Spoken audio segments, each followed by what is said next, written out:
Hi, my name is Alex with ATech Tech Tutorials, and today we're going to be talking about metrics, specifically vanity metrics, and how you as a Scrum Master can avoid falling into this trap. This is a very common trap that I see a lot of Scrum Masters falling into. It has a lot to do with company culture. I want to talk a little bit about it, give you some tips, give you some tricks, and hopefully help you become a better Scrum Master and not fall victim to these vanity metrics fiasco.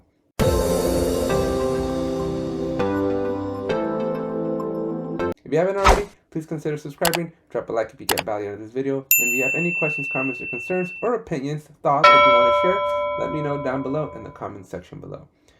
Today we're not going to jump into Jira, but we're going to jump into an article, and I want to define and look at two different articles with you.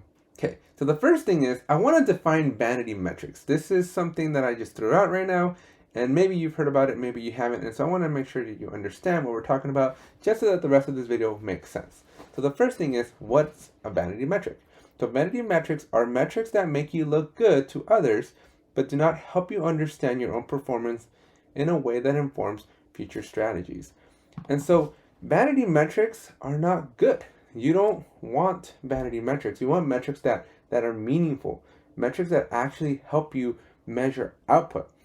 But you want to be very, very careful because there's a fine line that you can do here. And Jira, the reason this is all relevant is because Jira is an agile tool. But more specifically, Jira is an agile tool that helps you generate metrics.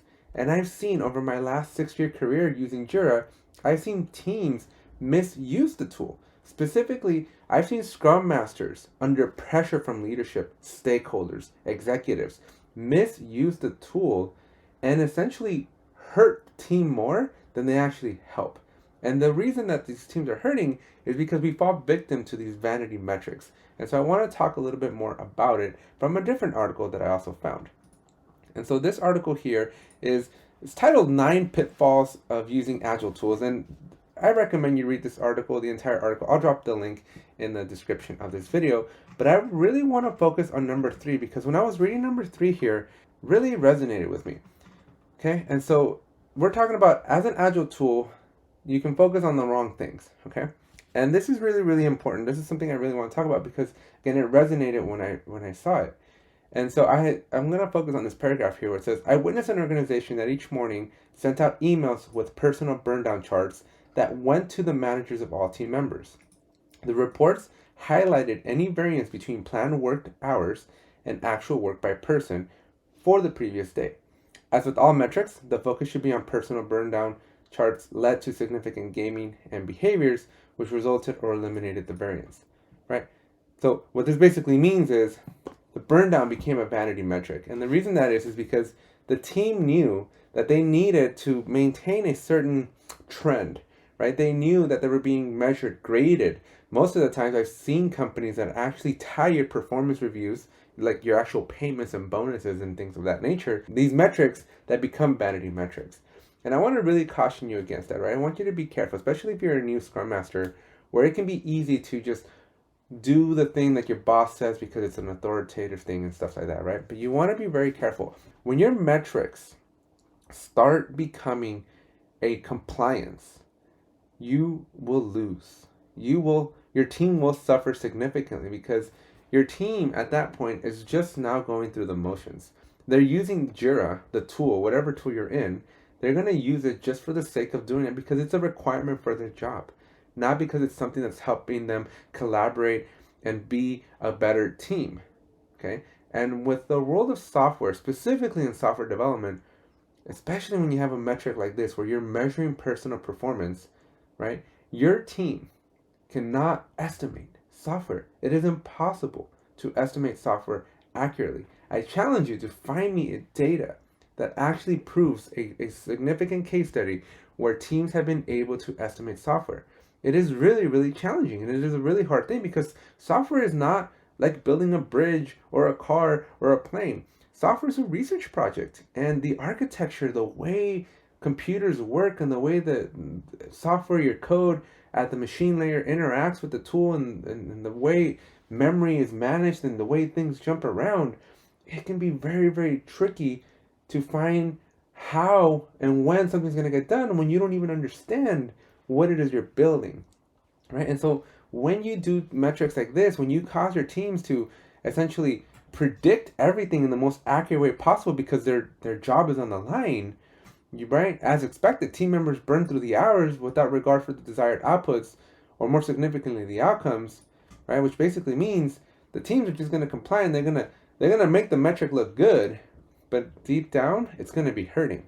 And so if you're a new Scrum Master or somebody that is in a position where you're leveraging Jira to help kind of measure the performance of the team and the overall progress of a project, you want to make sure you stick to metrics that make sense. You want to make sure that whatever you're measuring is value added and not just compliance. Because the second that your metrics become a compliance activity, you're going to lose your team. You're going to lose the trust. You're going to lose the effectivity of the team, because they're just going to make sure that whatever they do at the end of the day, even if they have to not sleep, they will not let you know. They're going to give you the perfect metrics that you're asking for, because they're so micromanagey.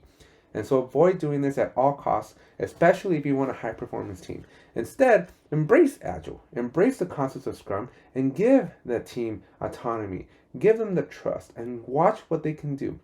Now, I'm not saying that you should completely just let a team go run wild, because I think sometimes when folks look at Scrum, they associate it with just like Wild West. And so I think from my observations that when leadership, when executives are looking at like, okay, so we're going to go into the Scrum world, right? But they fear that if they don't tighten the reins, if they don't like corral everything, then it's just going to be a free-for-all, right? Which it can be without the right leader. But there's a dichotomy here. There's a line that you have to make sure as a Scrum Master or as a person of leadership that you balance, because tipping one way or another way too far in either direction is not healthy and is not going to yield the results that you're looking for. Definitely not the results you're looking for when you thought about going to Scrum. So anyways, I wanted to leave you with this. I thought it was really interesting. I've seen this many times during my career. I've seen examples where companies bid a project based on story points. So let's say that they said that the project was going to be like 5,000 story points. And guess what? Every story point that gets assigned to every story at that point becomes essentially irrelevant. Because at the end of the day, all those story points for all the user stories that your teams come up with, they must add up to that initial bid of 5,000. Otherwise, there will be serious consequences. So I want you to be very, very careful of not misusing the tool, misusing the power that it can give you to build a true high-performance team with misusing it and essentially building the weakest performance team ever, just because the company culture doesn't trust your employees. So the takeaway from any of this is have a strong leader that has empathy, compassion, but can still make sure that they can build a high-performance team based on trust. Okay? Because if you can do that, your team can move mountains. But if you fail and you overburden them with just these vanity metrics, you will not yield the results that you're looking for. Anyways, that's it for this video. Hope you enjoyed it. I know it's a little bit different. Let me know. I'm very interested in the comment section to hear your thoughts, your opinions, your stories. Maybe you have a story to share about vanity metrics that you see in your organization. So I'd love to hear from you. And as always, please make sure you subscribe, drop a like if you got value, and let me know. Let's talk in the comment section. Thanks, and I'll see you in the next one.